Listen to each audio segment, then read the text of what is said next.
Defense Secretary McNamara apparently failed to convince some Republicans that all offensive weapons have withdrawn from Cuba. What more, if anything, do you believe the administration can do to convince some of the critics? Well, I don't know what more we can do. Mr. McNamara went to great length. As he pointed out, he exposed a good deal of information, and also he went further than under ordinary conditions we would have liked to have gone in telling our story. Now, he has asked, and I endorse, Mr. McCone has asked, that if anybody has any information in regard to the presence of offensive weapon system, or indeed the presence of any military force or weapons on the island of Cuba, I think they should make it available.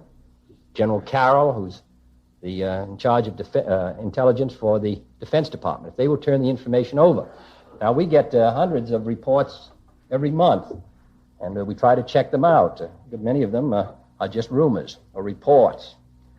And even some of the members of Congress who come forward either refuse to say where they've heard the information or provide us with reports which do not have substance to them. Now, I cannot carry out the policy of the United States government on the question if obviously their offensive missiles were found in Cuba. Contrary to Mr. Khrushchev's pledge, it would raise the greatest risks, much greater, in my opinion, than we faced in October, and we faced great risks in October. So, but to take the United States into that path, to persuade our allies to come with us, to hazard our allies, as well as the security of the free world, as well as the peace of the free world, we have to move with hard intelligence. We have to know what we're talking about. We cannot base the issue of war and peace on a rumor or report, which is not substantiated, or which some member of Congress refuses to tell us where he heard it. This issue involves very definitely war and peace. And when you talk about the presence of offensive weapons there, if they are there, I think the Soviet Union is aware, and Cuba is aware, that we would be back where we were in October, but in a far more concentrated way.